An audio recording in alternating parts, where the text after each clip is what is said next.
নমস্কার বন্ধুরা, রুচির কিচেনে সবাইকে স্বাগত জানাই। আজকে নিয়ে এসেছি নিরামিষ বেগুন ভাপা।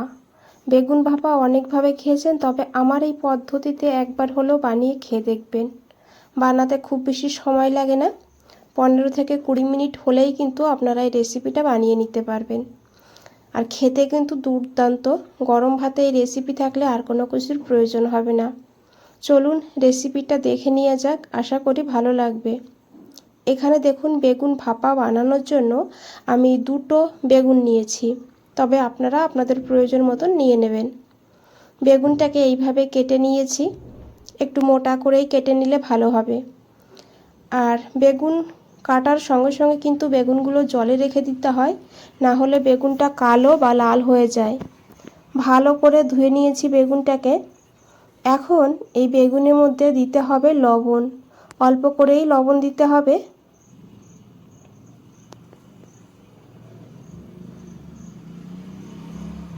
আর দিয়েছি এখানে অল্প করে হলুদের গুঁড়ো।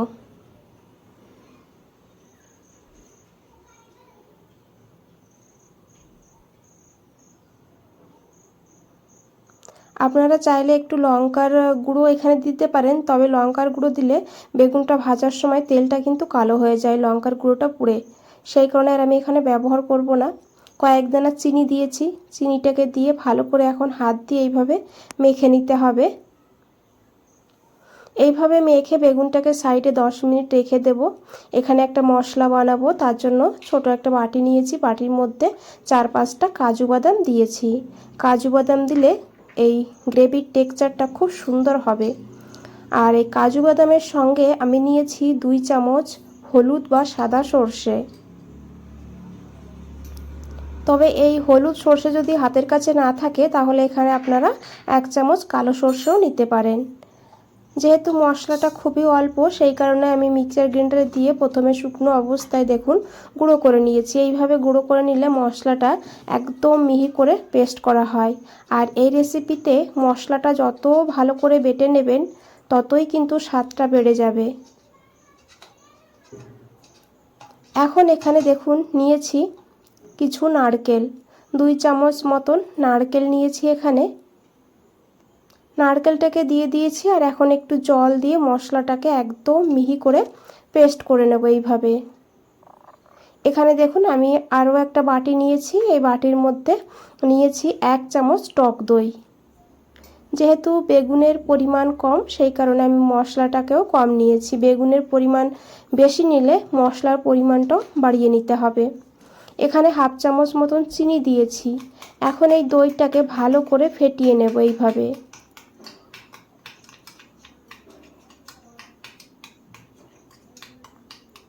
তো দেখুন বন্ধুরা, দইটাকে খুব ভালো করে ফেটিয়ে নিয়েছি।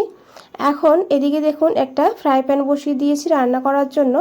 তো ফ্রাই প্যান গরম হয়ে গেলে দিয়ে দিয়েছি 2 চামচ সর্ষের তেল।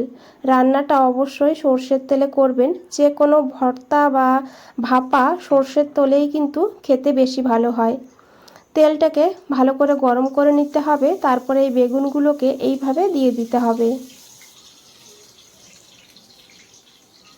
গ্যাসের ফ্লেমটা মিডিয়ামে রাখবেন। মিডিয়ামে রেখে বেগুনগুলোকে ভেজে নিতে হবে। 2 মিনিটের জন্য ঢাকা দিয়ে রেখে দেবো এখানে। 2 মিনিট পর ঢাকনাটা সরিয়ে নিয়েছি। এখন একবার উল্টে দেবো বেগুনগুলোকে।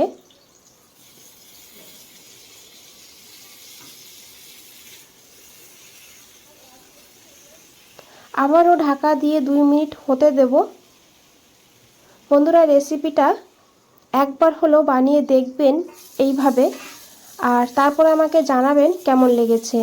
দুর্দান্ত লাগে খেতে, বলে বোঝানো যাবে না, এতটা সুস্বাদু হয়। তো দেখুন 2 মিনিট পর আমি ঢাকনা সরিয়ে আবারও উল্টে দিয়েছি।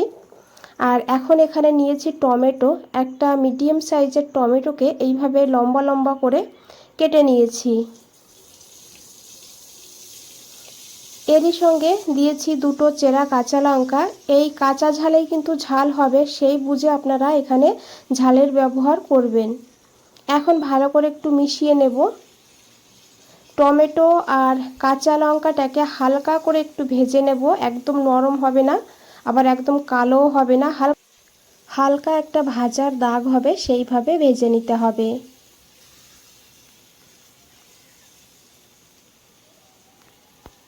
বন্ধুরা, রেসিপিটা দেখে যদি একটুও ভালো লেগে থাকে একটা লাইক করে দেবেন, চ্যানেলটাকে সাবস্ক্রাইব করে পাশে থাকবেন, কমেন্টসে জানাবেন কেমন লেগেছে। তো দেখুন, এখানে টমেটো কাঁচা লঙ্কা ভাজা হয়ে গিয়েছে, এর থেকে আর বেশি ভাজার প্রয়োজন নেই। এখন এখানে সেই বেটে রাখা মশলাটা দিয়ে দিতে হবে। আজকের ভাপাটা আমি কিন্তু এই কড়াইতেই করব, আলাদা টিফিনে করব না, তাতে কিন্তু ঝামেলাটা একটু বেশি হয়। এইভাবে ভাপা করে দেখবেন, স্বাদে কোনো হেরফের হবে না, দুর্দান্ত হয় খেতে। এরই সঙ্গে আমি দিয়ে দিয়েছি সেই ফেটিয়ে রাখা টক দই, অল্প করে লবণ, আর হাফ চামচের একটু কম দিয়েছি হলুদের গুঁড়ো কালারের জন্য, আর এরই সঙ্গে হাফ চামচ মতন দিয়েছি কাশ্মীরি লঙ্কার গুঁড়ো। এতে কিন্তু কালারটা সুন্দর হবে, ঝাল হবে না। আপনারা দিতে না চাইলে নাও দিতে পারেন। 1 চামচ কাঁচা সর্ষের তেল দিয়েছি। আর যে মিক্সার গ্রাইন্ডারে মশলাটা বেটেছিলাম, জারের গায়ে অনেকটা মশলা লেগে আছে, তাই অল্প করে একটু জল দিয়ে আমি এখানে দিয়ে দিয়েছি। খুবই অল্প দিতে হবে, ঠিক যেমন টিফিন বাটিতে ভাপালে একটু জল দিতে হয় সেইভাবে অল্প করে জল দিতে হবে। দিয়ে ভালো করে মিশিয়ে নিতে হবে বেগুনের সঙ্গে মশলাটাকে। আর একটা কথা বলে দিই বন্ধুরা, মশলাটা যখন দেবেন তখন গ্যাসের ফ্লেমটা একদম কমিয়ে, না হলে বন্ধ করে তারপরে মশলাটাকে দিতে হবে।